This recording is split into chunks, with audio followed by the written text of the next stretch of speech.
Welcome, everybody, to the Hockey Think Tank podcast, brought to you by thehockeythinktank.com, a website for all players, parents, and coaches to go to get a little bit of education and a little bit of inspiration regarding the greatest game on the planet.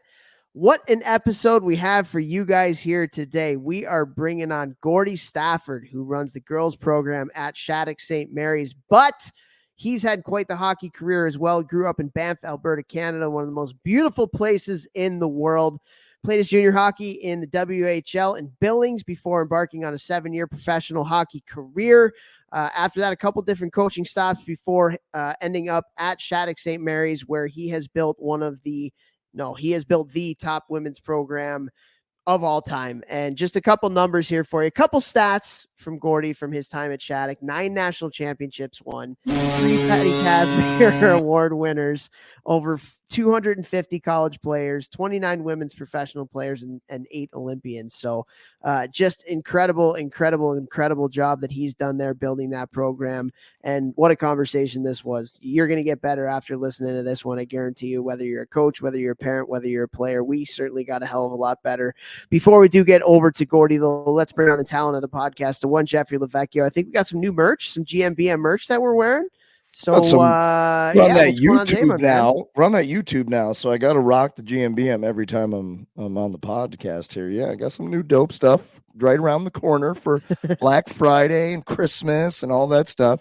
Stop spending your merch with companies that don't care about you and spend it with me. I care about you guys. All right. Also, it's a great message, obviously. But, dude, all I could think about when you were like, Gordie, coached, one of the best women's program of all time. All I could see was Squints Palladora saying, forever. Forever. Thank you very much, women's program forever. 250 Division I players. Yeah. That is wild.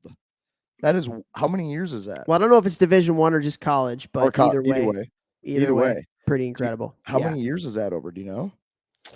He started in 2004, so closing on 20 years. Yeah, incredible. Wow. Yeah. Wow, that's a big number. That's very cool. Very cool. Pretty sweet. Yeah. This was a great conversation, and it was so fun to talk to him because he's worn so many different hats in the hockey world. He was a professional player. He coached at really high levels on the men's side. He's a hockey dad. His son, Drew Stafford, which anybody that's around our age remembers Drew Stafford. He played a lot of years in the NHL. He's also a teacher. He also is very much into sports psychology and has gone down that route as well for getting certified in different things like that, and then running the girls program at Shattuck. He's versed in boys hockey. He's versed in girls hockey. So I think we hit all those. I do think we hit all those on the podcast. He enjoys long walks on the beach and steak dinners. Like, this guy's resume just goes on forever. It really does. And so you guys are going to absolutely love this episode. And I reached out to some people that I know in the Shattuck hockey world, some of the girls that he's played or that he has coached and they've played for him. Like, when people talk about certain people and just the way that they talk about them is just different. Mm-hmm. You know what I mean? The way that they talk about it is just different. He's one of those guys. He's one of those guys that they almost feel honored to talk about him. And they can't wait to share their experience that they had with him and the impact that he's had on their lives. And it's really cool. It's really cool to be able to bring people like that on the podcast. And for all the listeners out there, you'll see why people talk about him in this way. It just an overall awesome guy. Yeah, very exciting. This was a good one. Yeah, this was a really, really good one. So want to head over to it? I think we should. we'll just head over to it. We've just been pumping old Gordie's tires here. We got to get you listeners right into the good stuff with him because, we just set him up here. So you guys, our lives are way more boring than this podcast conversation was. So we don't need to get going in any of that stuff. Oh, but yeah, let me say this though. What do you got? I did drop gmbm.com. Guys, yes, you did. Let's talk about that actually, because it is sick. It is unbelievable. Thank you very much. I appreciate that. It is a long time coming. Been working on it for a long time. What's really cool for me, to all our listeners out there, like uh, I love helping like former players of mine, like through their journey after hockey too. I like working with them. I like if they're doing something, I try to, patron their businesses. I had a kid build out my basement who used to train me for 5 years.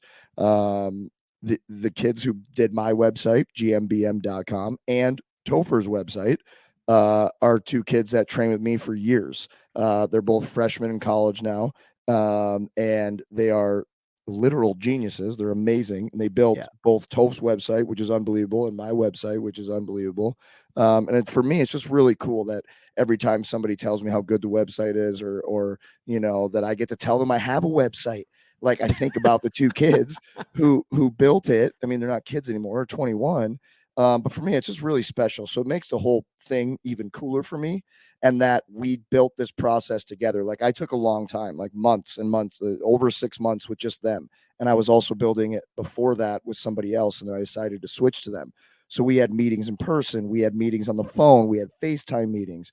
And for me as a coach and spent so many hours with them in their pursuit of being better at hockey and teaching them lessons about life, for me it was really cool to like go through this process and now have this finished product that is really, I think, really special and is going to allow so many, like I've already got like 5 calls set up just for my website because a little thing pops up and it's my face and it's like, yo, you want to talk to me? Can I help you? Whatever, it should say that. I'm going to tell them I want it to say that exact verbiage. And it's going to allow me to help a lot more people. So I'm really excited. And you can get the GMBM merch on the site. What up? What up? What up? Yeah, that's cool. They put that on my site too, and it's really cool. I mean, for anybody that's I know that, you know. I know but you know that I know that because the first day Toph's website went live, I was the first person I think to comment on the little thing, and obviously I said something so stupid and ridiculous, and he had no idea. Your name was a name that we probably can't say on this podcast. Your pseudonym. Yeah, so good. Anyway, but yeah, like Vex and I both have these little, I guess you call them chat widgets on the site where reach out to us. Yeah, like reach out to us. And, if you have issues, you have questions, like for me, you can book a free 15-minute hockey development call with me. And Vex, I know you have things that are similar to that. So, like and to get back to it, like guys, I think the biggest thing, and I used Vex's dudes, Michael Wall, Will Marshall. I used them because Vex was like, you're building a website, you have to use these guys. You have to use these guys. I obviously trust Vex and trust his judgment. And so I called these guys up and I knew within 5 seconds of talking to them that I was like, yeah, these kids are special. And I think the biggest thing is like, they're just problem solvers. Yeah. I feel like so many people like to vent problems and don't care about finding solutions to those problems. So all they end up doing is venting problems. And like they're so solution oriented, and you can give them something and then they're going to go with it. Like they're go-getters. Problem solvers and go-getters for me are like the only people that I want to surround myself with at the end of the day. Problem solvers, go-getters, and people who are like positive with what they do. They just have a positive mentality and like, man, these kids, they do that. They're freshmen in college. They're completely self-taught. And like it's absolutely crazy. So you know how they started their business 2 summers ago, 2 or 3 summers ago. They started a company. They called it Novus Omni. Just these 2 kids. Novus Omni is Latin for the innovation of everything. That's what they called their company, and they just went around helping people with any task they needed. Didn't matter how big it was. They moved people's houses. They cleaned my gym. I think they helped me move one time. Like that's unreal. Anything anybody needed, even if they didn't know how to do it, they would do it, and they did it for free. They said, if you feel like we did a great job and you want to tip us, fine, but we're not charging anything. We're just trying to get a whole bunch of different experiences, which also got them tipped hella well, because people were like, wow. And they would stay until it was done. And, they did all these things, but that taught them like all these different things. They were just all about like acquiring new skills and new knowledge and getting uncomfortable. And I paid them to put together the basketball hoops in my gym when I bought those, and they were like 17. They had no idea what they were doing, 18, and they put them together. You know, they're just like a whole bunch of stuff. And you know, now they are building people's websites, their back ends of their business online, running them for them, all while they're in school. It's very, very cool. And I know these two kids very, very well. One of them is actually Joseph Wall's brother. Joseph Wall's the starting goaltender for the Toronto Maple Leafs. Ever heard of him? Been training Joe since he was 15. Started training Michael soon after. And I know for a fact that the things that they learned in hockey and in my gym, I see them putting them to good use every single day of their life now that they're not playing, you know, high level hockey anymore. And now they decided to go to school and focus on their business, which for me is the coolest thing. And it's the reason we do this podcast, you know, the lessons that hockey can teach you and getting on that path of trying to be your best self, be the best hockey player you can be, maximizing your potential, which as we get over to the podcast here soon with Gordie, we finish the podcast kind of talking about that and why it's so important. These kids did that during their hockey career, and they could have went and played Division III hockey, both of them. They both decided not to follow their business passions. Their hockey career is a reason that these kids are very successful already and are going to be, you know, millionaires by 25, no doubt in my mind. Yeah, unbelievable. And like, I think it's a really good space to like kind of talk to the kids that are listening to this right now. Maybe the kids who are moping a little bit, maybe the kids who are pouting a little bit, things aren't going their way, or like I feel like a lot of kids like talk about they're bored today. Like, I'm so bored. Like, there's nothing to do. So like, go do something. What? Anything. Good. Like, listen to this. These are two kids who just did stuff at the end of the day, right? They just helped people. They provided positive value for people. At the end of that's what they did, right? They didn't care what it was. Like, that's actually really cool. I didn't know that about them. That's unbelievable. But when you learn those things, when you have different experiences, when you learn how to do things differently, when you get perspective, like, that's going to help you succeed at the end of the day. Not sitting at home and whining, sitting at home and moping about whatever it is you're moping about today. And so I don't know, man, like that's really, like, my heart is full right now. My heart is full right now, just hearing that story. And I think it's so valuable. It's so valuable. Coaches, this is why, like, the whole goal for me in youth sports is, like, obviously we need to use youth sports as a vehicle, as a metaphor to teach them how to, you know, do all these things that are going to make them happy, healthy, successful, emotionally healthy, spiritually healthy human beings the rest of their life. Like, we can guide them through all of these things and use hockey as a metaphor for all those things. And I've seen it happen with so many kids, and these are two of them. So if anybody needs a website out there, hit me up and I can give you their information too. And go to gmbm.com. What's up? Same here. Yeah. Like, if you like my website too, like, they did it. And I've given them, like, people, anybody that I talk to that's in the hockey space right now that is looking to build something, I'm like, you got to work with these guys. Yeah, you have to work with them. And we didn't go on here like talking about how we were going to plug them. It just kind of naturally, organically happened that way. Yeah. But like I said about how people talk about Gordie Stafford, when I spoke to them, you could probably hear it in Vex and I's voices that, like, it's special. Like, you just want to be surrounded by special, and these kids are that. And so, yeah, like, reach out to us. Like, that's unreal. Yeah. So cool. So cool. All right. So before we do get over to Gordie, we have a few people to thank first. First off, want to thank Gel Sticks, our title sponsor. Go to GELSTX.com. Use the coupon code ThinkTake, one word, and you will get a discount on our weighted training sticks. You can do hockey sticks. You can do golf clubs. You can do lacrosse sticks. And like I said, people in the pros use them. People in college use them. People in juniors use them. They're used all over the place. Even Jeffrey LeVecchio's gym. Jeffrey LeVecchio. Also, actually, you know what? I have another thing that I saw this weekend, another use for gel sticks, which was hilarious. So an organization that I work with, the Ice Dogs in Vernon Hills, Illinois, Also, my dad is a part of the organization, and they had this thing called the Big Dog Bash this weekend. It's a big party kind of celebrating the organization. And they had a gel stick with 3 shot glasses glued to the stick. And you put like Pink Whitney or whatever it is into the 3 shot glasses that were on the stick. And then 3 people take the stick and they kind of got to lift it up and they all take the shots at the same time. So I actually did not do that. However, saw a lot of people do it. Hilarious. I've never seen that before. No, really funny. Yeah, and so also you can use gel sticks for that glasses too. So another use. Vex, go ahead. Perfect. Want to thank Train Heroic. Train Heroic is the awesome app that I house all of my online training on. I'm currently working with 20 different teams: Division 1 NCAA, Division 3 NCAA, USHL, NAHL, NCDC, AAA, Bantam, Midget, major and minors, 18, 16s.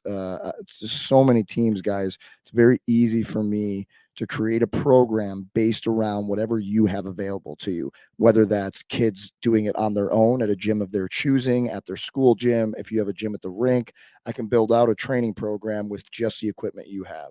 Please don't hesitate to reach out.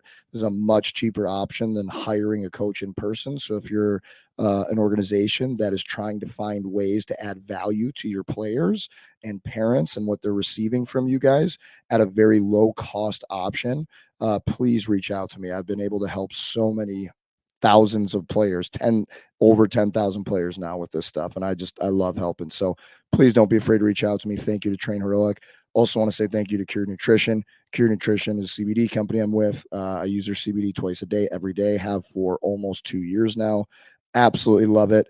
Anybody has any questions on the endocannabinoid system in our body, ECN receptors, the how, what, when, why of CBD, please do not be afraid to reach out.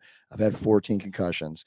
I have learned a ton about the brain and how to make the brain work better, the body work better, the body brain connection, all things like that. CBD is a part of that for me. So if you have any questions, please don't be afraid to reach out or go to curednutrition.com and use the coupon code GMBM.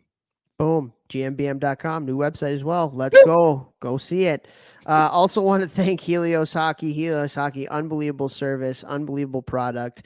What Helios Hockey is, it is a sensor that you put into your shoulder pads. And with that sensor, you can get some instant feedback on your stride mechanics. You can get instant feedback on what they call a hustle score and how hard you are working on the ice, which is unbelievable, particularly for youth hockey players. And one of the best perks about this, and I actually just got off the phone with a parent today of a kid that I'm working with who bought Helios Hockey, and they told me like this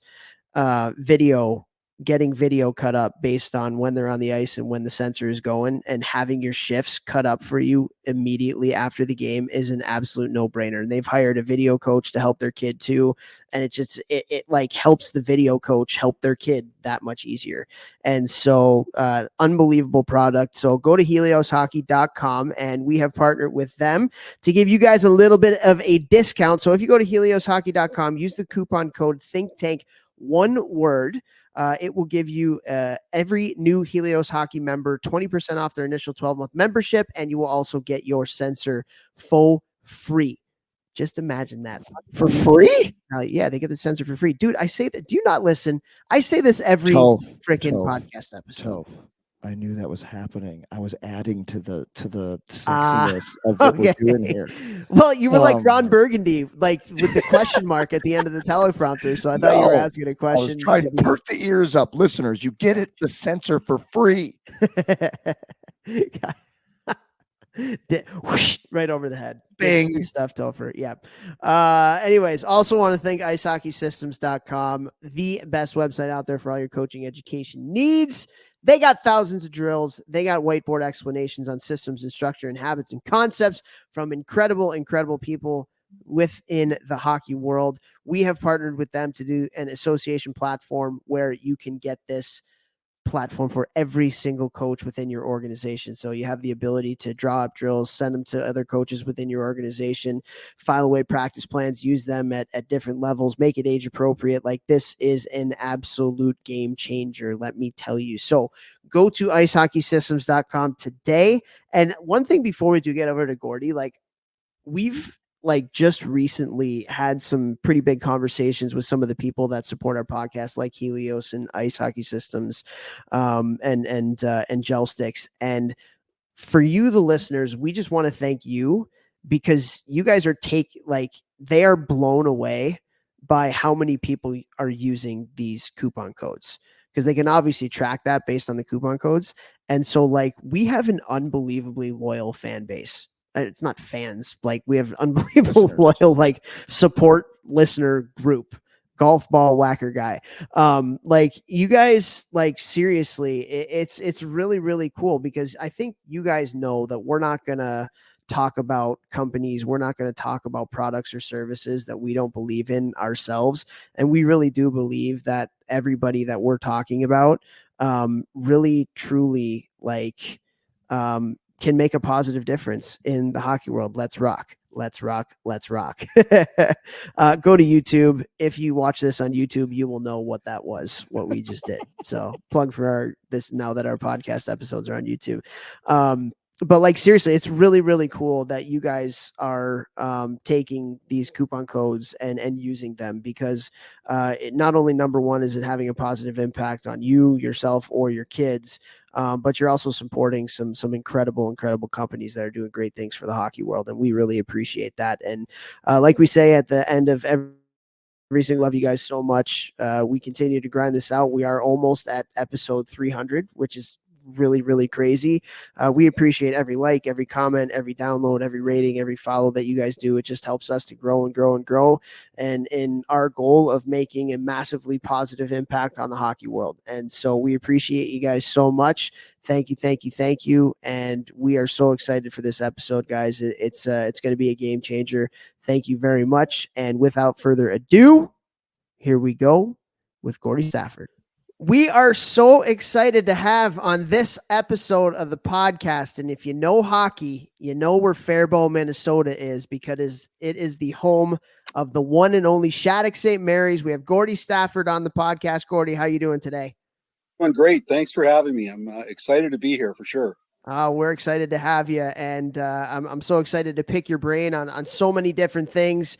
You're a hockey dad, you're a hockey coach, you played professionally, you're really into sports psychology, and have done a lot of work in the sports psych field. So there's so many different ways that this conversation can go. But let's start it off by introducing you to our listeners. And you grew up in beautiful Banff, Alberta. And one of the questions we always ask our guests is how you got to fall in love with this great game. So can't imagine that maybe there was some skating on Lake Louise. Maybe there was some skating in some beautiful lakes up in that area. So what got you to fall in love with this great game of hockey?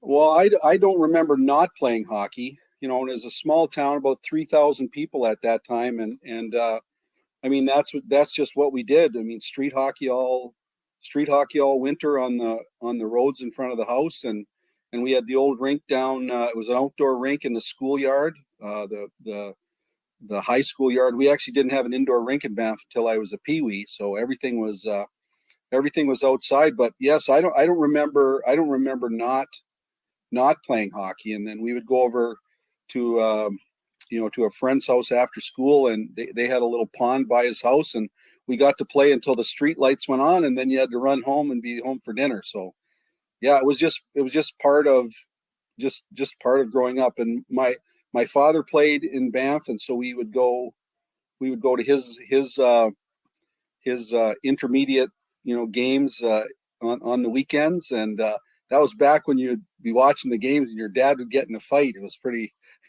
funny. Mom giving him heck in the car on the way home, like, you shouldn't be doing that anymore. And that was my dad too. I remember those days very well. Yeah. And then my older brother played as well. So it was it was just part of growing up, part of being in Canada. That's unreal. And it's so funny when we have people like you on here, Gordie, because hockey's so much different nowadays, right? Like it's it has gotten professionalized and it's seemingly younger and younger ages. And you're a hockey dad, you have a son that played in the NHL. Like how do you take your experience falling in love with the game in how you just detailed, no pressure, playing on the lakes, going home when the streetlights came on, playing on the streets and stuff like that. And you don't necessarily see that very much in today's day and age. How do you kind of rectify the two? And what kind of advice would you kind of give kids or maybe even parents in helping their kids nowadays to fall in love with it? Well, I think they have to obviously drive. They have to be the drivers. I mean, if they catch on to the sport, to give them an opportunity. Certainly the way it is now with the weather and the rinks and all that. There's not as many outdoor rinks around, but there's still the opportunity, obviously, to play to play street hockey and to play hockey. But I think it's generally just get them out of the house and playing with their friends. I mean, I would say, when I look back on my childhood, my brother was 4 years older than me. We had 5 kids in the family, and I'm sure my mom, when we left the house, she told my brother, "You take your little brother with you," so I was always, little Stafford, playing. What didn't matter what it was, but when we were out on the rinks, I was playing from a younger age with kids, 3, 4, 5 years older than me, and it was a school of hard knocks, and I think it's like my experience at Shattuck, even with the Lamoureux twins, the girls there that were the Olympians. I mean, they had 7 kids in their family. Same thing. They had a pond in the backyard, and the only rule was the girls were allowed to play with the boys as long as they didn't come home crying. So that's kind of how it was. And that's how you learn. That's how you learn. Absolutely. That's like the maddest I get at my oldest. So I got a 6-year-old, a 4-year-old, and a 2-year-old. The 2-year-old's not quite there yet, but I get the maddest at my oldest when she's like not including the 4-year-old in like playing with their friends and stuff, because like that for a younger kid has to be like the coolest thing ever, is falling around in your older sister or your older brother and trying to live up to what they're doing and doing things with them. There's probably nothing better for younger kids. I wouldn't know, I'm the oldest, but for a younger brother and stuff, like that's got to be unreal. Yeah, my brother, I idolize my brother. He worked for the Edmonton Oilers for like 30 years, and even when my son was growing up, we would go visit in Chicago, and you got to play on play in Chicago Stadium and play just all of those things. But he included me in everything, and I do think that's an important lesson, just for older kids, to take your younger siblings under your wing, and take the fact that you're the older siblings, take it seriously, So. Absolutely. And I'm sure there's a lot of parents that are listening to this in the car right now with their oldest son or oldest daughter. They're like, yes. The thing is too about my brother, which was, I think, cool. And I did this even with my son when he was growing up. And your daughters he didn't always beat me. Like, he would let me win the odd time, because that would keep me going, right? Like, if your older brother's beating you up all the time, I mean, that's no fun, right? But to make a game of it, he would let me win the odd time, and then that would keep it going. Then, as you get a little bit older, then you become maybe on par with each other. But yeah, I mean, I credit my older brother for a lot of the positive things in my life, and that's certainly one of them. Yeah. That's awesome. That's awesome. Well, let's fast forward a little bit. You got the chance to play in the WHL, and the WHL at the time was was probably pretty crazy. What was your experience like? And I always felt like, and Vex will probably say the same thing. I feel like you really grow up and you become a man when you go and you play junior hockey. And was that the case when you got the chance to play in the WHL? And what was your experience like playing there? I think there was a couple things. My first year, it was a bit of a surprise that I made the team. I had played midget in Calgary the year before, and at the time they called it Tier 2. I thought I was going to play Tier 2 in the Alberta Junior Hockey League, but I made it was at that time it was the Billings Bighorns. They had just moved down the Calgary Centennials moved down to Billings. So basically the whole team was from Calgary, and I was surprised that I made the team. And that was a very hard year, just learning about being on a team and having a billet. I mean, I was very fortunate, and I tell people this to this day: if you're going to send your son to play hockey, the junior hockey, the most important thing is the billet family. It's bar none. And I was very fortunate. I had a great billet family.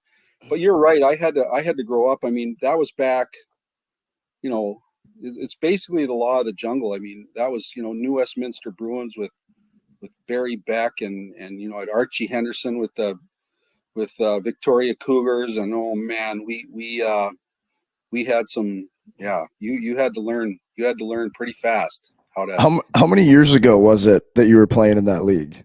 1979. Asking. Yeah, 1979. Like, I just love hearing that you're just rifling off guys that you were playing against in 1979, like it was yesterday. And it's like one of those things when we talk about it a lot in the beginning of our podcast about like how much we love the game, how much the game means to us. But to hear you're just rifling off the psychos in the league in 79 like it was yesterday, it's just that's just like a really cool thing to hear, Yeah. Scary Larry Playfair. Yeah. Scary Larry. Awesome. Jeffrey had some nicknames. He played with the Portland Winterhawks, man. They had some big Paul Mulvey. They had some big guys, man. I remember we had a game in New Westminster. I mean, it was a bench clearing brawl. If you look in the annals of YouTube, you will see the bench clearing brawl between the Billings Bighorns and the New Westminster Bruins. And it to this day, I mean, we were winning. You don't win when you're going to New Westminster, right? Like, it was a funny, one of the coach, not our coach, one of the coaches was talking about, he said, when they pulled up to New West, he said they knew they were in trouble when the bus driver turned off the bus and the bus kept shaking. So, so we were ahead, like 5-2, and Stan Schmiel, he was their captain. Stan Schmiel just absolutely, like, right off the face-off in their zone, just ran our goalie over, and it was on. You don't see that today at all, but man, you learn how to find a guy your size and sort of stay out of the way. Who baby? Yes, that's so awesome. Baby. Do you remember like the savages in the league, like in juniors? When we played. Yeah, it's funny. Like, I remember sure. who were the, like, yeah, man, I should. If you say him, Clacker on your team, Matt Claxon, absolutely. Oh, Clax for sure, killing guys. Yeah. Remember like Dustin Molly? Remember that? Oh, he was tough. And went to Alaska. Waterloo. I want to say Joe Finley, like 17 feet tall. Yeah, he played in the NHL, didn't he? One game, I think. Yeah, gotcha. I believe so. I think he got drafted by Washington. Washington, yeah. Didn't he play with Drew in North Dakota? Yes. Yep. Yes. Okay. Yeah. I was at dev camp with him when I went to the Capitals dev camp one summer at Finley.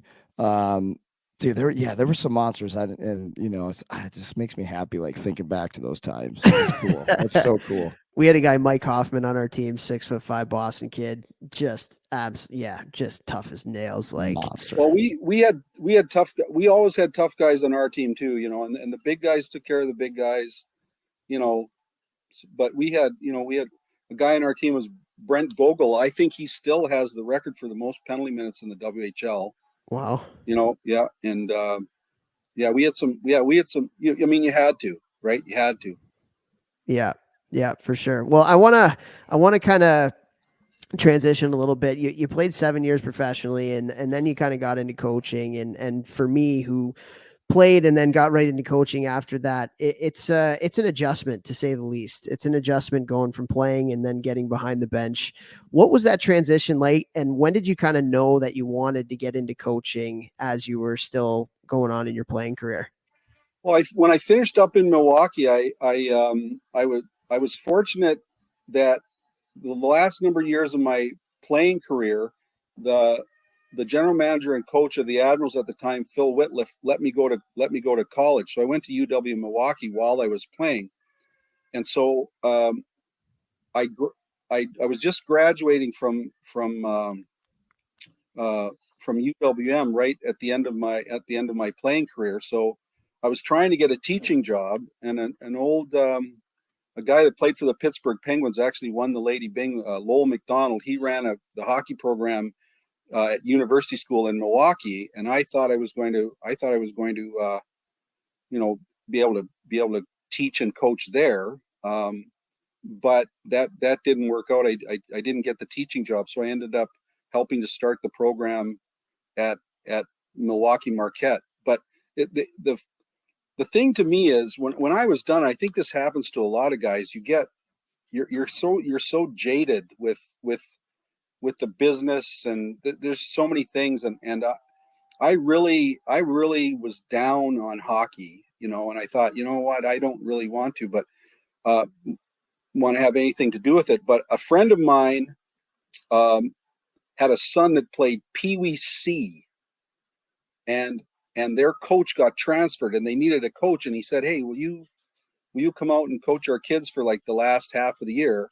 And I rediscovered, with Pee Wee C players, I rediscovered just my love of the game. I mean, it was just, and kind of the rest is from there. So I'm glad I had that experience, coaching those kids, because I rediscovered my love of, whatever they call it, the sport of hockey versus the game of hockey, or however you want to do it. The business of hockey is very rarely do guys get out of the game like Ray Bork. Like, that never happens, right? So, That's so true. And I think that's like really important for people to hear, particularly kids that do love the game, because you're not going to, even if you love the game, like Vex and I would say love the game more than 99.9% of people in the world. But there were times where we were pretty close to being fallen out of love with the game, and it goes through ups and downs and twists and turns. And that's why like Vex always talks about what's your why, right. like what's your why. And a lot of times when we're falling out of love with the game, our why is out of whack. And Right. we're playing for something that isn't pure. We're playing for something that isn't that kid that fell in love on Lake Louise, and in the streets in Banff, Alberta, or in my case, in my basement in suburban Chicago, Illinois. Right. And for all the kids out there, like if you're struggling and you're struggling to find the motivation, it's okay. Like it happens to everybody. Everybody who loves the game with everything that they have don't love it with everything that they have all the time. And you just got to fight through it and reconnect with your why. And then when you do that, you'll rediscover it. And it's amazing. Sometimes opportunities present itself, like you, Gordie. It's a Pee Wee C hockey team in Wisconsin, Right. And that kind of brought you back into it. And I'm sure there's a lot of other people that in some way, shape, or form have had similar instances where they were like, I'm never going to be a part of this game again. And then something snaps them back into it. And then all of a sudden they go on to do some pretty amazing things like you have and what you've built at Shattuck. So I just think that's a great story for people to hear, and just some great kind of perspective. Like you're going to go through ups and downs, and that's okay. And just because you don't love it right now doesn't mean that you're done with the game. Right. I mean, I tell my players now, everything I think has to be, the foundational thing is always gratitude, being grateful for the people that are allowing you to do what you do. But I think in anything, if you're dedicating yourself to try to be excellent at anything, you're probably not going to be happy, right? That's not part of it. But you can say, for me, to try to get them to think about, I'm happy and I'm grateful. I'm just not satisfied, right? So you're always, as long as it's ground in that gratitude, and a place like Shattuck where there's a lot of good players and they all work hard and all that is that, it's not a proprietary thing, but just keep focusing on trying to compare yourself to who you were yesterday, right? Not everybody else. Just you try to get a little bit better every day, and you're in an environment where people are supporting you in that. So, you know, as long as you have that passion for the game every day, you're going to learn something. I want to dive into that a little bit more because I feel like that's something that's really, really important to talk about for all the kids that are listening to this podcast right now. And that's not comparing yourselves to other people and comparing yourself to who you were yesterday. You know, you have a sports psychology background. You've also built a behemoth of a program there at Shattuck and have had so many great relationships and mentored so many girls that have come up through the program. How today do you handle that as a coach with kids in this world of social media, in this world of rankings websites and things like that? How do you go about teaching gratitude and teaching people to try to not to compare themselves to others and things like that, like you were saying? Well, I guess again, if it's on a foundation of you know, of gratitude. So, you know, you're, you know, talking specifically with the kids that are at Shattuck, you know, the people that have sacrificed for them to be there, you know, and then, you know, playing from your passion for the game, but understanding, you know, as I said, that it's if you're dedicating yourself to something and you're trying to get better, there's that place of whatever you would call like optimal challenge, right? Like where you're right on the cusp of what your ability is, and then you just keep pushing and pushing, and you have people push you. One of the things that I say to the girls, you know, and I think this applies to the boys too, but that competition is the most sincere form of friendship. Like that's how we push each other in practice, right? If you're my friend, I want you to be your best. And if I'm your friend, I want you to push me to be my best, right?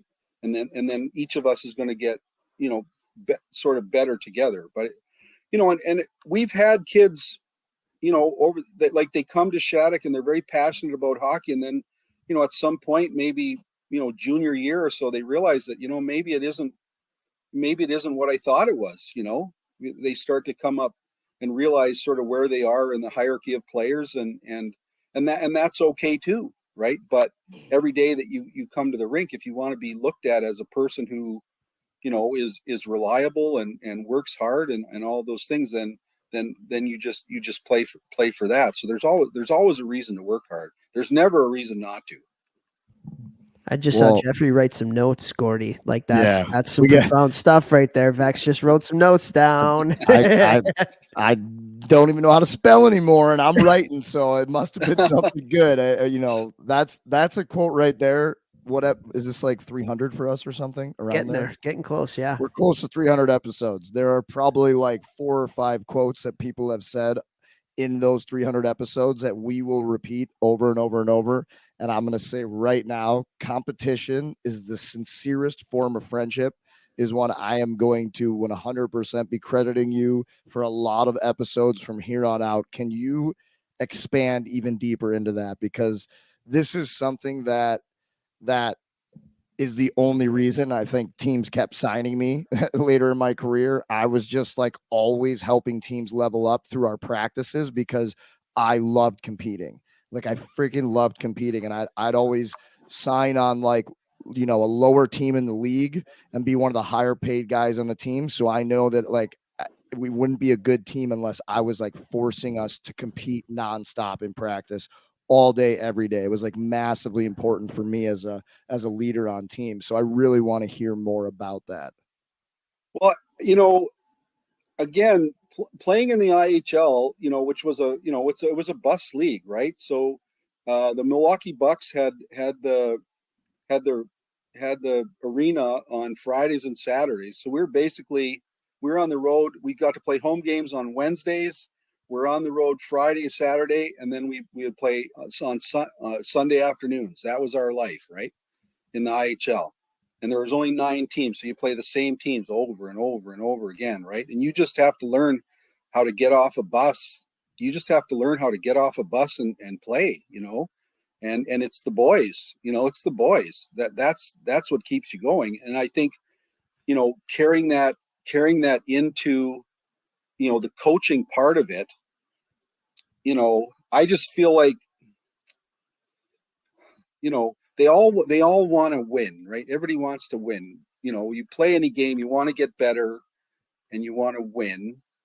But I think when they get to the point that they realize, or to try to lead them to the point that they realize, the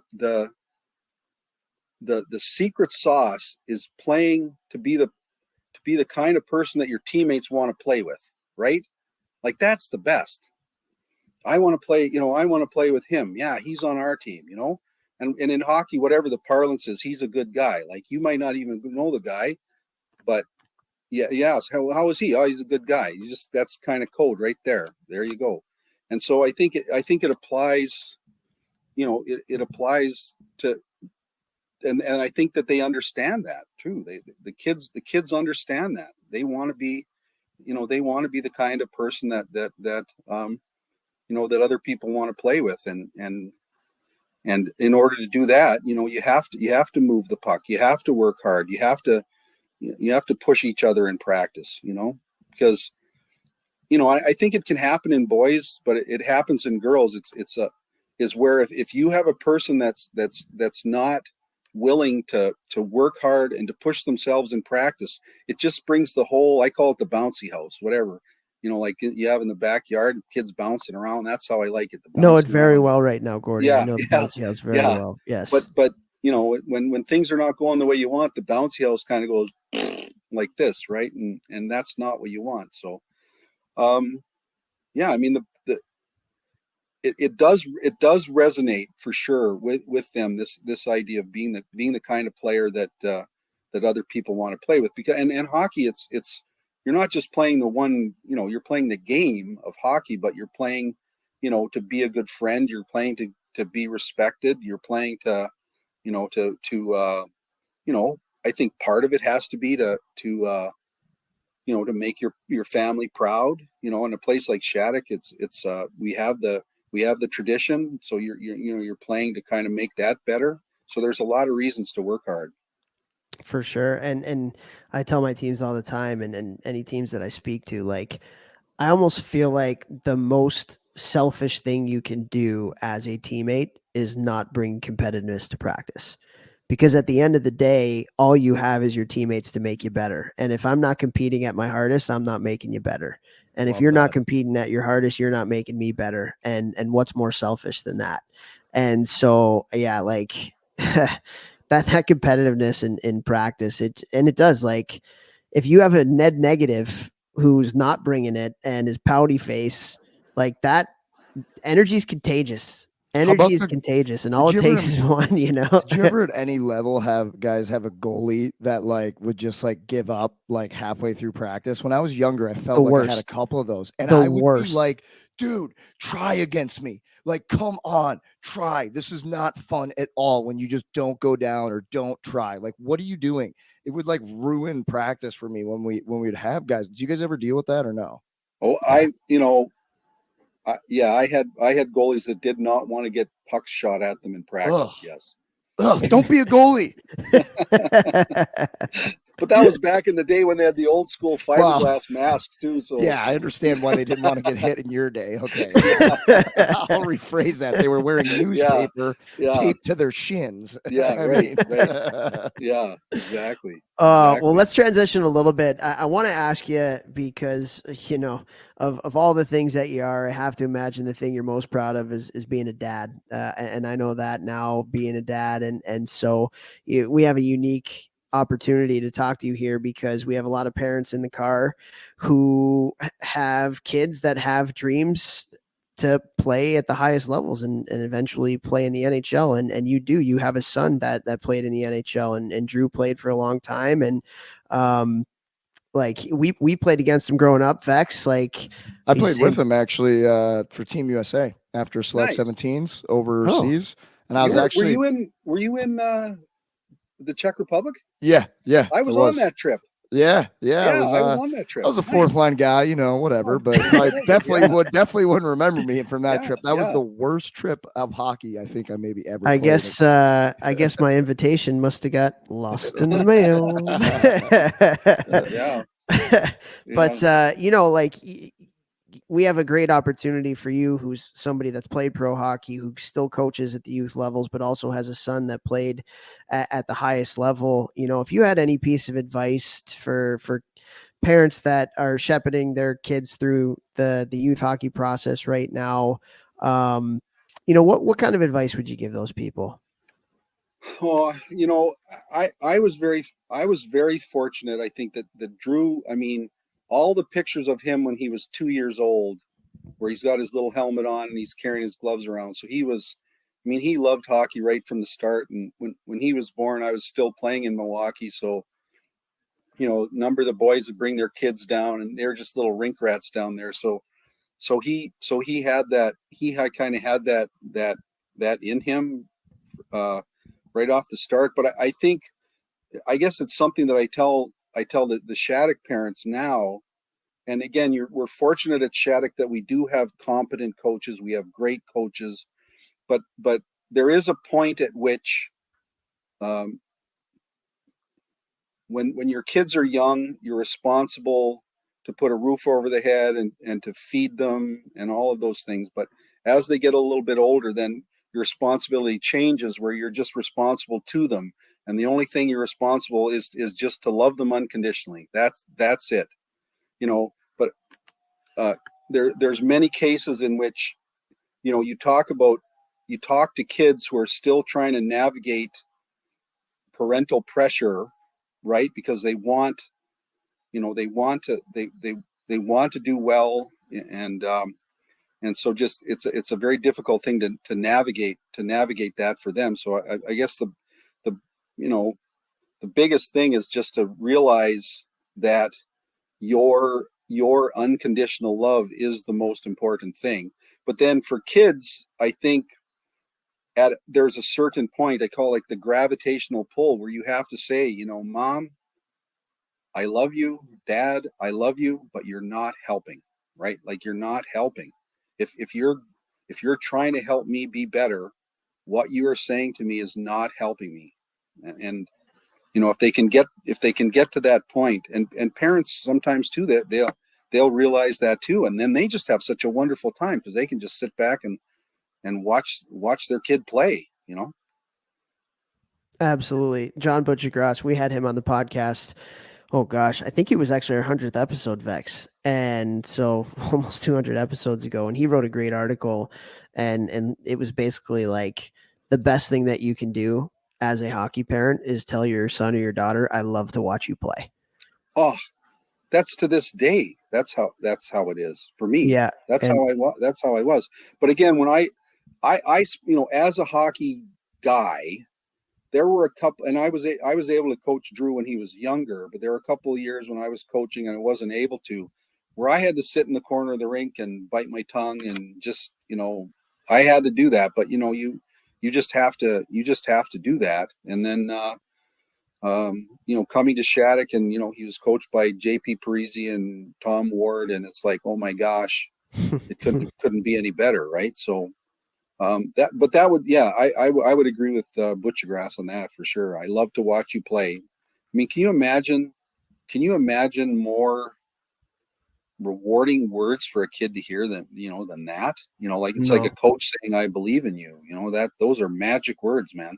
That's so true. That's so true. And I'm getting even chills because I remember my parents saying those things to me. And it just, when you know that they love you and you know that they have your back, but you also kind of know that they're going to let you be on your own journey too.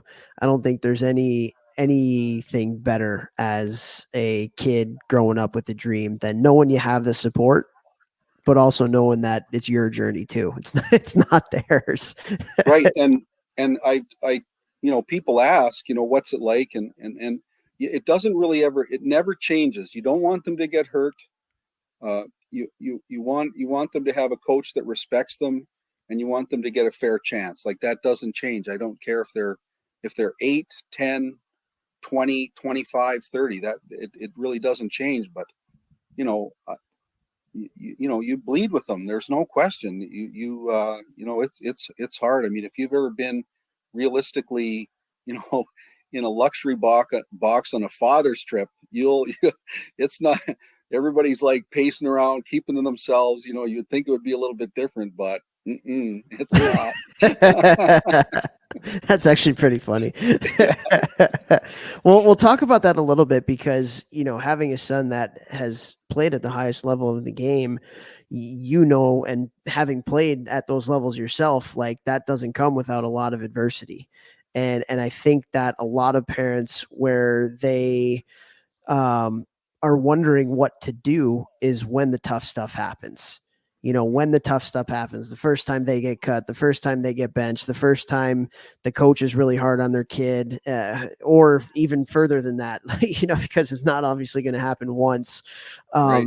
What would you tell the parents, you know, about the tough times and having to watch your kid go through some pretty tough adversity, and you, I'm sure, had to be the hockey dad that watched Drew go through some tough times through the ups and the downs of a professional career and getting to a professional career. So, you know, what kind of advice would you have for parents that are their kids are going through some of the tough stuff?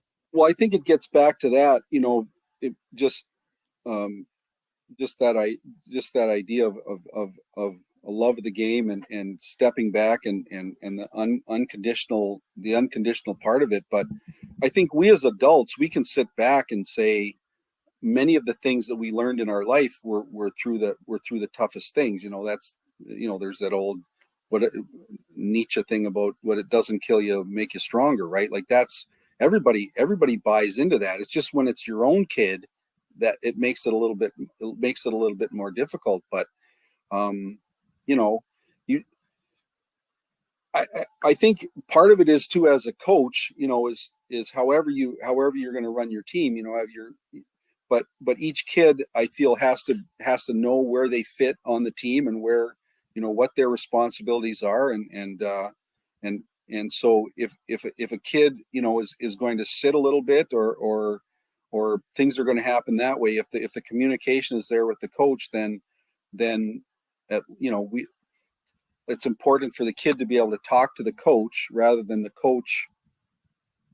parent talk to the coach, right? Like that's a kind of a rule we have at Shattuck, you know, like if you're it's a boarding school, right? So the kids come and talk to us, and then we will talk to them, and then making sure that the communication is there with their parents. But I was thinking about, you know, I learned a lot, you know, just navigating with Drew through his career and all that. And the one thing that he said one time, you know, I think it was in the dog days in Buffalo, like they had some tough years when he was in Buffalo, and I remember I asked him just on the phone, like, you know, well, how are you feeling about that? And he said, the game doesn't care about my feelings, right? Like the game doesn't care. And I've said that to my players, like you have to have intensity, but you can't have emotion, like because the other team doesn't care. They want to win, you know, and everything is hard. The ice is hard. The post is hard. The puck's hard. Everything's hard about it. But you have your teammates, you know, and the wonderful thing about hockey is you go in like 30, 45 second shifts, right?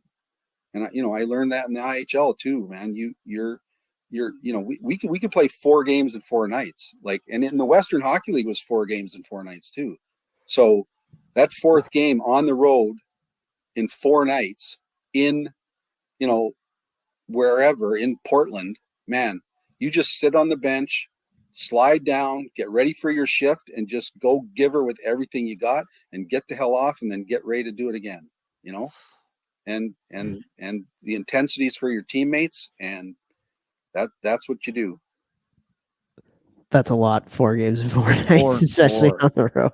I remember those 3 and 3s. 3 and 3s were hard enough. Oh, you know, traveling from Des Moines to Omaha and getting beat up by Vex, and then having to go to Lincoln and getting beat up again, and then 12-hour bus ride back. Oh my gosh. Well, we're at, in the Western Hockey League too. They're like 7-hour bus rides. I was gonna say like, Banff to Portland is not. That's not a short trip. no.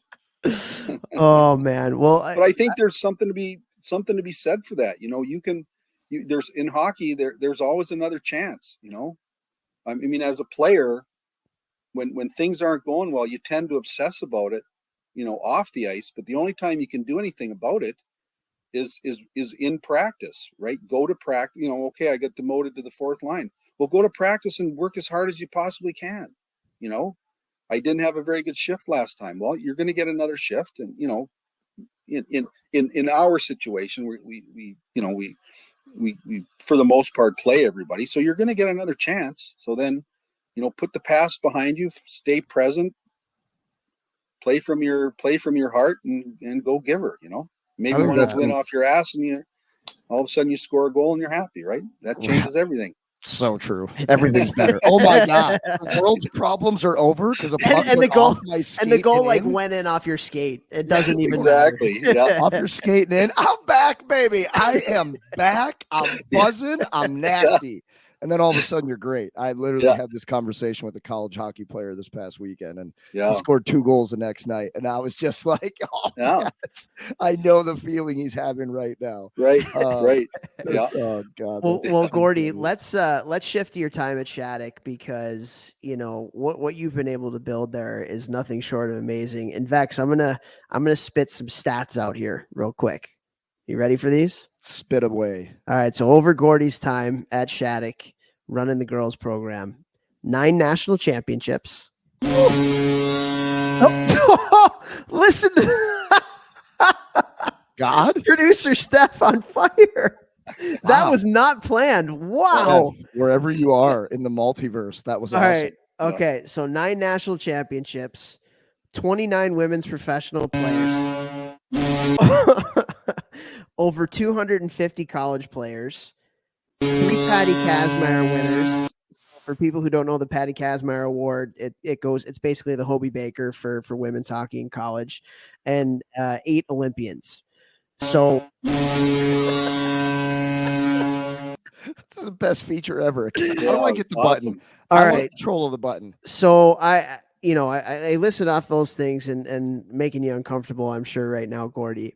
But the question that I have for you is, you obviously have had a lot of success. You moved a lot of players on. You won a lot of championships and everything like that. But I want to know what you're most proud of. What you're most proud of in the time that you've spent in Faribault, Minnesota, building up this program to be in the top program in the country, in the world. What are you most proud of your time there in Faribault? Well, I've always thought, specifically with girls, like one of the reasons I got into coaching in the first place was because I wanted to try and teach kids things that I didn't know. And so when I went over to the girls' side, I wasn't sure how that would translate. Thought I was kind of giving up a little bit on my mission of helping the guys, but the girls even more, because there's no professional hockey for girls. So when I would say over the time, the thing that I'm most proud of is that the teams that we've had, and the camaraderie and the winning and the learning about adversity and learning about all that has created some just unbelievable women who are out in the world.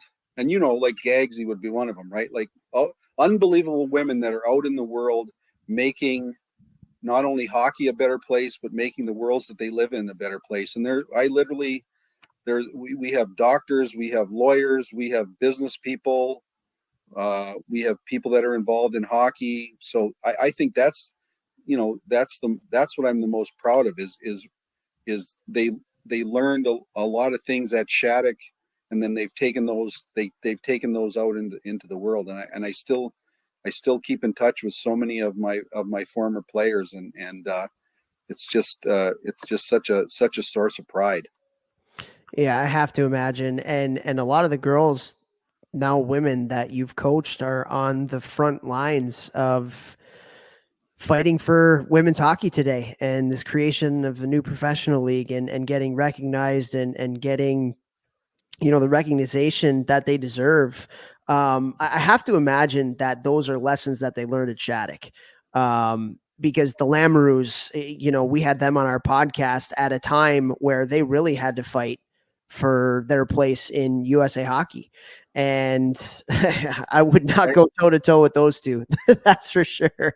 They are as competitive as they come. But talk a little bit about that, because, Shattuck, I'm in the men's side of it, and everybody obviously knows how prestigious the boys side is. Crosby, McKinnon, all these incredible people that have gone through there. But the women's program that you've built is on par with that. And you've had some amazing women, like you said, doing some great things in the world, but also doing some great things in the hockey world too. So talk a little bit about that and how they've stood up for women in women's hockey, and they've created opportunities for women in the game that weren't there as they were kind of coming up, and how proud you are of them for that fight for equality, for that fight for just, making the women's game better and having more notoriety, and ultimately the growth of the women's game that, for me, honestly, selfishly, is, my kids are going to have way more opportunities when they get to be the Lamoureux age than the Lamoureux ever had. And it's because of them and Gags and all these other women that are at the front of that fight. Well, I would say the first thing is as far as that's concerned is Shattuck has treated the girls teams and the boys team. We have 8 teams. 3 just happen to be athletes who happen to be female, and from JP to Tom Ward to now Ben Umhafer and the whole staff. It's a great place for a young girl to come and play. And so, one of the wonderful things, for example, there we have a 3-on-3 rink that during the day the kids can come up and play some pond hockey on, and it's boys, girls, bantams, midgets, everybody is just out there. But I think, when the Lamoureux first came up, they were the first, sort of literally the first kids I ever girl hockey players I ever coached. And they could shoot the puck. They were hard on pucks. They had finesse. They had all of those things. And in my mind, I was like, okay, well, this is the standard. And how fortunate was I? My very first time on the ice, literally, I had the standard for women's hockey. And I would argue that they changed the women's game. Yes, they changed the women's game because they stood up for pay and all those different things. But just the balance of physicality and finesse and speed and passion. I think Canada. I remember back Wally Kozak.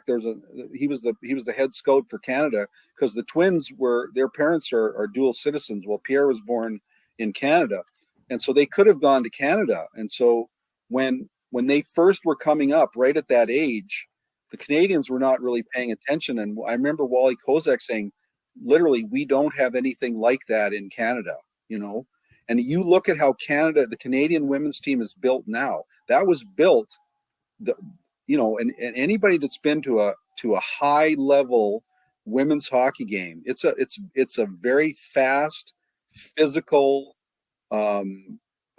heavy, but at the same time finesse, sport. Like the U.S. and the Canadian women, they go hard, and I think that's part of what the twins have contributed to that. And then Brianna Decker, came after that, and Amanda Kessel came after that, and those kids going off into the greater hockey world, and carrying with them just the standards of Shattuck. I mean, which I was fortunate, again, with my older brother being with Edmonton Oilers all those years, and then coming to Shattuck and having JP and Coach Ward. There's just a standard. There's an expectation. Everything from how you hang your gear in the locker room to how you starting, just everything has to be a certain way, because that's how we build a team. And then building a team, that's how we have success, both individually and as a group. And so I think, to this day, I think girls carry that with them to the teams that they go to. They know what it means to be on a team. They know what it means to manage their time. They know what it means to have to study, to have to eat right, to have to get their sleep. All of those things they learn here, and then hopefully they have that sort of leadership gene that their new teammates follow along with that, and they can help affect positive change in the cultures that they go to, which, I mean, that's awesome. That's amazing. For sure. And that's actually a really good point that I never really thought of before. And that's like, obviously they've, done so much for the women's game by speaking up and things like that. But also I love the point that you make, but they've also done a lot for the women's game just by how good they are. and they're athletes, they're not women that play hockey, they're hockey players. And the way that they've just been able to get better and raise the profile just by their play. And if you, like you said, if you go to a women's hockey game now, particularly at those levels, like, they are fun to watch, and it's fast, and it's a great product. And so it's not only just like standing up for what they believe in, but they've also raised the standard, like you said, of what women's hockey is, and it'll continue to get better because, the product is great, and it will continue to get even greater as more kids start to take it more seriously and start to work at it more. And it's just it's gonna be awesome. I can't wait to see where women's hockey is in the next 10 years, because it's only going to get better. Right. Love that. I want to dive in a little bit now too, because you're a teacher as well as a coach. Yep. And you've done a lot of work in the sports psych field as well. And so, Vex says it all the time. Like, you feel like every kid should have a sports psychologist. We all need it at certain times. So like when you're, talking to your teams, talking to the players on your teams, you're talking to the students in the classroom, or you're even doing sports psych work, or even just kind of regular psych work with people, what are some of the main kind of like issues that you're seeing kids struggle with today, as they're going through their journeys? And what are some things that you kind of give them to help them get through some of those issues that they're facing in today's day and age? I think there's a couple of things there. The first would be just understanding, whatever, without getting too much into the weeds, just the mind-body connection. Just understanding that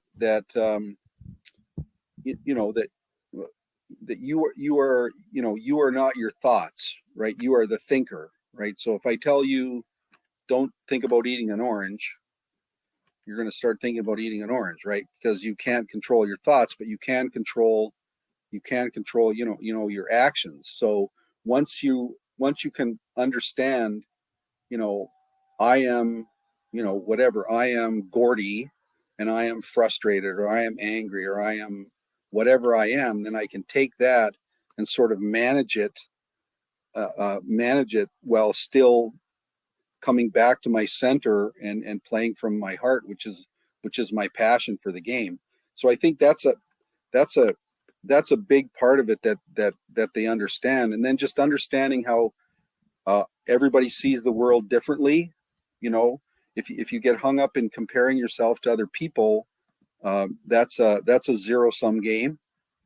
And being self-conscious is thinking about yourself is almost equal to feeling bad, because nobody's ever the exact person that they want to be. We're always all striving to try to get better. So helping them understand that, that people see the world differently, and just always coming back to center. And that's why I think hockey is a wonderful sport for that, because, you have your shifts and you can get into your routines. I mean, most of the guys that I played with over time have, they have certain routines. Sometimes you could be superstitions or whatever they are, but routines can help you, stay centered. But then I think another big one too is just having to do with identity, with identity, that we deal with a lot at Shattuck, where you come and maybe you're the best player on your team, and so, or when you were younger, you scored a lot of goals, or this is how you were. And as you sort of come up against that sort of optimal challenge, then the outcomes are not going to be what they used to be. So then you have to focus more on the process and understand the process, and I think there a lot of times there is a like not an understanding of how hard it is as you get higher up to really focus on outcomes as a way to help motivate yourself. And the process is everything, like being ready for practice, practicing hard, eating well, doing all the things that you can do to bring yourself best self to the rink every night, and not to expect. I mean, I've had it where a kid in 8th grade will be able to say to their parents, Dad, you can't judge how I played by how many goals I got, right? Which that's a transition, right? From, well, I used to be able to, score all these goals. Well, I used to be on this and I used to be on that. Well, you know what? You wanted to come to a place where you're playing with good players, and now you are, well, JP Parisi used to say, the other team wants to win too. The other kid wants to win too. That's a good line. Yeah. Sometimes the other team wants to win too. Yeah. Something I do a lot of calls with players, and it's literally based around, like, it's usually they've lost their confidence, they haven't scored. I actually just had like somebody who works with a big NHL group send me one of their college players who was in a big slump in his head, and something that, like, I've found, especially over the last probably 5 years, maybe 10 years, and I think it's because of social media, the internet. Everybody knows everybody's stats. Everybody knows the second that another kid commits. Everybody knows what everybody's making in the NHL. Like, and information is just everywhere now. Not only are players like seeing all of that stuff, so they're constantly like, well, when am I going to be there? And that, builds anxiety and things like that. But, like, they think, okay, well, I have to get these results, like you were saying, to get to be where all these players my age are getting tendered or getting drafted or getting, letters of intent from school, like whatever it is. And so they become so results oriented. Well, that guy scored 90 points, so I got to score 90 points. And all they think about are the results, and they stop focusing on the details. And it's like, I have these calls with players, so many players every year. And literally, basically, all I'm doing is getting them to focus on the details that make them their best when they do get the results, but not think about the results. Is that something you've seen? You've been doing this so long and coaching so long. I'm sure you've had to have seen some kind of change with the age of social media and players. Oh, why is she committed and I'm not? And we're playing against all these committed players, and then they get in their own head. Is that something you've seen? Oh, for sure. And that's, I think, it always, again, comes back to bringing your best self to the rink all the time, and making sure that you're focusing on the process, but I think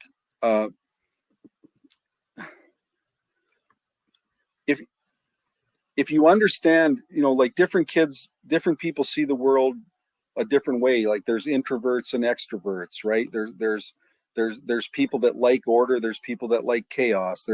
Just if you can understand, how you see the world and how that's different than other people, I think that's a huge thing. But then it's trying to figure out, what,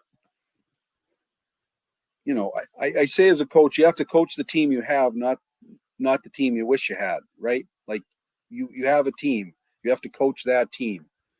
Like, this is a digression, but there was another coach in the Western Hockey League that got disciplined, I think, just this week, right? Yeah. And he lost it on a kid in practice. And I'm thinking, you know what? The reason that you're practicing something is because you don't know how to do it well. So if in practice a kid doesn't do it well, then that's the teaching moment, right? Otherwise you wouldn't be practicing it. So to lose it on a kid in practice for making him you're creating an environment in practice where a kid's not going to want. I mean, practice has got to be the safe place to make a mistake, right? Like, that's the whole point. That's That's the teaching moment. But, and then kids within a team, it's another thing that I tell them is your coach is going to determine what your role is on the team, right? And you need to accept that, right? You need to accept your role, but you don't resign yourself to that. You work to get better, right? Like if you want to be on the on the power play, if you want to be on the next line, you've got to be a good teammate and you got to work hard and challenge. And then when your time comes, you better be ready, right? And so the only way that you're going to be ready, because you might get your chance before you know it, and if you're not ready, well then, because you haven't been practicing hard, or you haven't you don't know the face-off plays, or you don't know the D zone, well then you're just going to be validate where the coach had you in the first place, right? So it's kind of a universal thing. There's that thing about Martin Luther King Jr. thing about, if God made you a street sweeper, then be the best damn street sweeper there ever lived, right? And if you do that, then you're getting the best of your own potential, which is all anybody can ask, right? Absolutely. At the end of the day, I love that. Vex, you got anything to add there? Oh man, I just think that's what everybody should be chasing. Is how can I maximize my potential? I think that should be everybody's goal. And no matter what they're working on, hockey, school, whatever it is, whatever you're like really love doing, like that's what the goal should be. And along that journey of trying to maximize your potential, you will learn so much about yourself. You'll learn about so many passions or things that you have from giving everything to chasing your maximizing your potential in something. And I think that only good comes from that. There's no bad. There's no bad things. Yeah. I mean, that old saying about it's, not whether you win or lose, it's how you play the game. It's more like, yeah, you want to win, but you're playing to get better, right? But you're playing to be respected by your teammates. You're playing to be the kind of person that your teammates can rely on in a situation, right? That when the coach puts you out there, your teammates are on the bench going, "Oh, good," right? Or you don't want to be the one where coach puts you out there and all the guys on the bench are going, what's going on right now, right? You don't want to, so you want to be reliable, but you want to be that in life, right? You want to be the one that when the house is on fire, you're gathering everybody up and let's go. Here's the door, let's go. That's the thing my dad, that's always stuck with me. In Banff growing up, it's cold in Canada, right? And the rink is only like 2 minutes from our house. And my dad would always like make it, got to put your hat on, got to put your gloves on. It's like, why? We're just going to the rink. He said, because if we come across somebody that needs our help, are you going to be able to help? Are you going to be the one sitting in the corner freezing because you're not ready for it, right? Like that's a simple little thing, but you want to be the one. Like coach taps you on the back, go win that draw. I got it, right? I'm not leaving the house without gloves anymore now. Well, I got to be prepared here. It's amazing how my dad's like, you dumbass. You're not dressing warm for yourself. Now I'm embarrassed when I leave the house dressed improperly. Now I'm like, but it's amazing how some of these things, they stick with you, man. They stick with you. So true. But that's what it is. That's what we all want to be.